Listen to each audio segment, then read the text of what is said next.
লাকাল হামদু বিল ঈমান, লাকাল হামদু বিল ইসলাম, লাকাল হামদু বিল কুরআন। মরহুম মাওলানা শহীদুল্লাহ স্মৃতি সংসদ ও পেকুয়া সমাজ উন্নয়ন পরিষদের যৌথ উদ্যোগে আয়োজিত আজকের এই অষ্টম তাফসীরুল কোরআন মাহফিলের সম্মানিত সভাপতি, প্রধান অতিথি, বিশেষ অতিথি, মঞ্চ উপবিষ্ট মেহমানবৃন্দ এবং দেশ বরেণ্য প্রথিতযশা উলামায়ে কেরাম যারা সকাল 10টা থেকে আজকের এই বিশাল তাফসীরুল কোরআনের ময়দানে আলোচনা করেছেন, আমি সবার প্রতি কৃতজ্ঞতা, অভিনন্দন, মোবারকবাদ জানিয়ে শুরু করছি। আল্লাহ রাব্বুল ইজ্জত জালালের দরবারে শুকরিয়া জ্ঞাপনের পাশাপাশি আমি আপনাদের শুকরিয়া জানাই যারা কক্সবাজারের বিভিন্ন থানা থেকে, চট্টগ্রামের বিভিন্ন থানা থেকে এবং বাংলাদেশের বিভিন্ন জেলা থেকে আজকের আমাদের এই প্রোগ্রামে প্রায় দীর্ঘ 5 বছর পর যে তাফসীরুল কোরআনের প্রোগ্রাম দিয়ে এবছর আমরা প্রোগ্রাম শুরু করছি, সেই প্রোগ্রামে আপনারা জয়েন করেছেন। আপনাদের সবাইকে অন্তরের অন্তঃস্থল থেকে শুভেচ্ছা জানাই। আমি অন্তরের অন্তঃস্থল থেকে শুভেচ্ছা জানাতে চাই আমার প্রিয় সাংবাদিক বন্ধুদের, electronics media, printing media, YouTuber ভাইদের। আজকে এই প্রোগ্রামের শান্তি শৃঙ্খলা নিরাপত্তার দায়িত্বে নিয়োজিত ছিল পুলিশ বাহিনী, বিডিআর বাহিনী, তারপরে র্যাব, দেশপ্রেমিক সেনাবাহিনী এবং পেকুয়া ভলান্টিয়ার্স ভাইরা, যারা যেভাবে আজকের প্রোগ্রামকে সার্থক করার জন্য আপনারা শ্রম দিয়েছেন, সময় দিয়েছেন, মেধা দিয়েছেন, উপস্থিত হয়ে প্রোগ্রামকে সার্থক করেছেন, আমি সবাইকে শুভেচ্ছা এবং মোবারকবাদ জানিয়ে শুরু করতে চাই। সম্মানিত ভাইরা, আমাদের সময় হাতে খুব কম।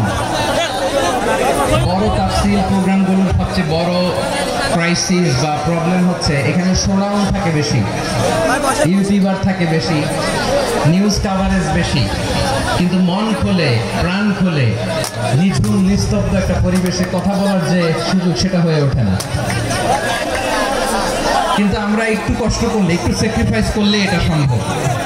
আমি শুরুতে হাত জোর করে আল্লাহর ওয়াস্তে আপনাদেরকে চুপ থাকতে বলেছি। কোনো ভলান্টিয়ার্স আপনাকে বলবে না, একজন আরেকজনকে বলবে না, একে অন্যকে বলার দরকার নাই, থামো, সরো, জায়গা নাই, কিছু বলার দরকার নাই, শুধু চুপ থাকতে হবে মেহেরবানি করে কয়েকটা মিনিট।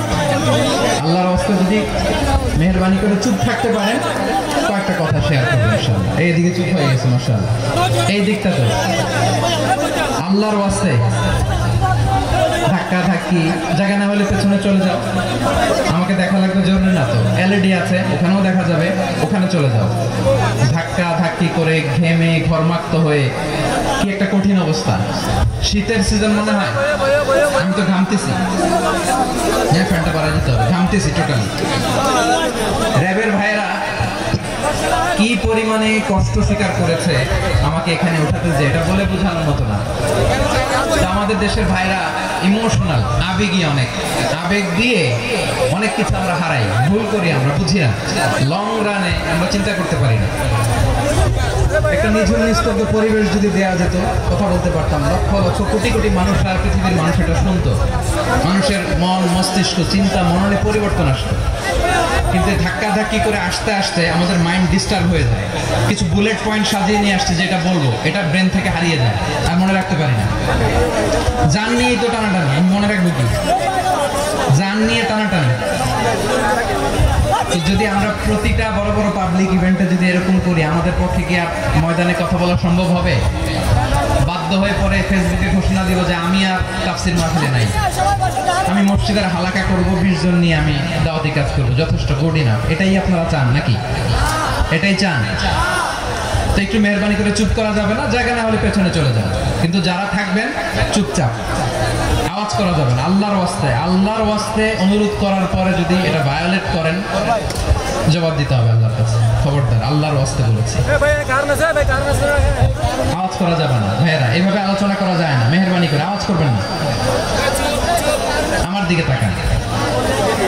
আজকে যে টপিকটা নিয়ে আমি আপনাদের সামনে কথা বলবো, সেটা হচ্ছে আমাদের ধর্মীয় জীবনে, সামাজিক জীবনে, রাষ্ট্রীয় জীবনে ঐক্যবদ্ধ থাকার গুরুত্ব, the importance of unity in our life। আমরা ঐক্যবদ্ধ থাকতে চাই কি চাই না? এই আপনাদের গলার আওয়াজ। আমরা ঐক্যবদ্ধ জীবন যাপন করতে চাই কি চাই না? চাই। ঐক্যের কোনো বিকল্প নাই।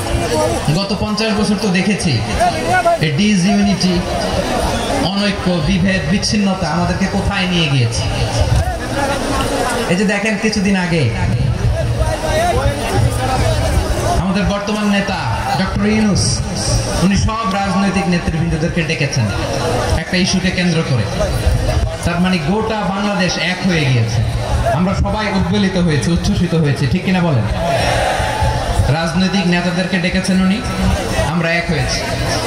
এরপরে ধর্মীয় অঙ্গনের যে লিডাররা, বিভিন্ন ধর্মের, শুধু মুসলিম না, সবাইকে ডেকেছেন, আমরা ঐক্যবদ্ধ হয়েছি।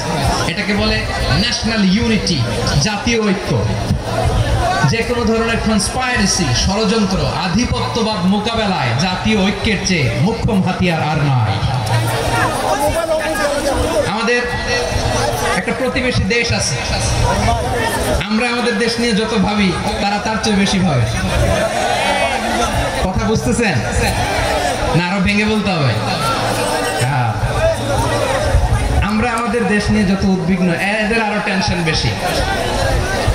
বলেন আমাদের দেশে শান্তি আছে না নাই? আমরা হিন্দু মুসলিমে কখনো দাঙ্গা লাগে? আসতে বলেন কেন লাগে?